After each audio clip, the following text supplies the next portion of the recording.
নাফ নদীর শূন্য রেখা থেকে গত ৯ মাস ধরে একে একে ১৩৭ জন জেলেকে ধরে নিয়ে যায় মিয়ানমারের সশস্ত্র গোষ্ঠী আরাকান আর্মি। এদের মধ্যে ৯ জনকে আজও ফেরত দেয়নি তারা। কেন বা কি উদ্দেশ্যে বাংলাদেশি জেলেদের ধরে নিয়ে যায় মিয়ানমারের সশস্ত্র এই গোষ্ঠী? কেনই বা আবার সরকারের সাথে দেন দরবারের পর তাদের ছেড়ে দেওয়া হয়? কি বলছেন সম্প্রতি ছাড়া পাওয়া বাংলাদেশি জেলেরা? আরাকান আর্মি হইলে আর নিজে বাজে তোমরা যদি হারিবে তো চলাচল যদি করতে মনে হইলে তোমরা সরকার লই আড়া লই গড়ি গড়া ঘুরিব হতার মাধ্যমে কি তোমরা এবার তো চলাচল করি পারিবা। মাঝিদে এটা বাংলাদেশের এলাকা ধরে নিয়ে যাবে এটা স্ট্রিপ বলে আয়ের হানা খানা আর দাদা কি স্ট্রিপ বলে আয়ের হাঙ্গা মিলিটারি আইছিলে সরকার এখন কথা মিলিটারি সরকার নাই এখন কথা আরকান আর্মি ওদের আরো লব লাগি মিলিটারি ওদের সরকার নাই এখন পরমা সরকার নাই আরকান আর্মি তো লোয়া ভরিব মাসাবেলা অনুমতি।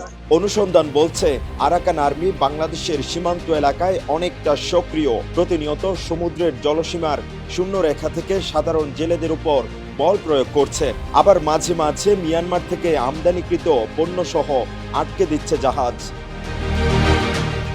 তথ্য বলছে বাংলাদেশ মিয়ানমার সীমান্তে উত্তেজনা বিরাজ করায় আরাকান আর্মি নিজেদের শক্তি ও সামর্থ্য জানান দিতে সমুদ্র সীমায় অনবরত বল প্রয়োগ করে চলছে, জানিয়ে শঙ্কিত এলাকার সাধারণ মানুষ।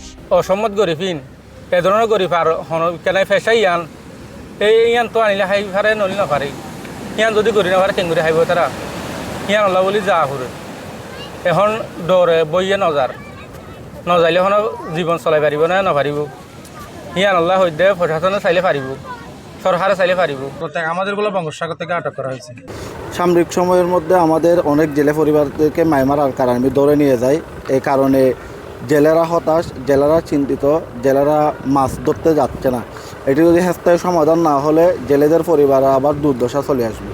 মিয়ানমারের বর্তমান জান্তা সরকার তাদের কাছে কিছুই নয়। মিয়ানমার কেন্দ্রিক যোগাযোগ করতে হলে আরাকান আর্মির সঙ্গেই করতে হবে এবং বাংলাদেশ ও মিয়ানমার সীমান্তে জেলেদের মাছ শিকার করতে হলে বাংলাদেশ সরকারকে তাদের সঙ্গে দ্বিপাক্ষিক চুক্তি সম্পাদন করে তারপর তা করতে হবে।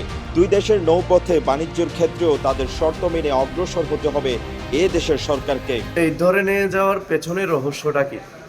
তারা তো মায়ানমারের বর্তমান কোনো সরকারও না, তারা শুধুমাত্র একটা অঞ্চলকে তারা দখল করে রেখেছে। কিন্তু এরপরেও তারা নাফ নদীর অভ্যন্তরে এসে বাংলাদেশের জেলেদেরকে ধরে নিয়ে যাচ্ছে। তারা এই মেসেজটার মাধ্যমে, তারা এই কার্যটার মাধ্যমে তারা কি মেসেজটা পৌঁছায়?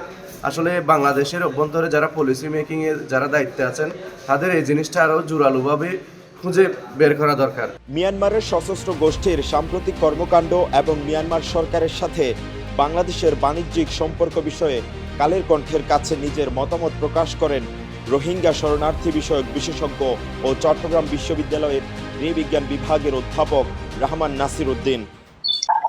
তারা দখল করবে না, দখল করতে চাইও না।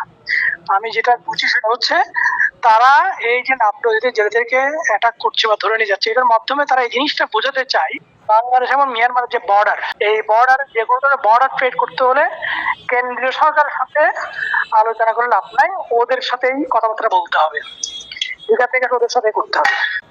আর ওরা ওদের ক্ষমতা দেখাচ্ছে যে ওদের সাথে আলাপ না করে, ওদেরকে পার্সেন্টেজ না দিয়ে, ওদের ইচ্ছা না দিয়ে তারা মানে বাংলাদেশ কোনো কিছু করতে পারবে না, এটা বোঝানোর জন্য তারা একটা প্রেশার ক্রিয়েট করছে।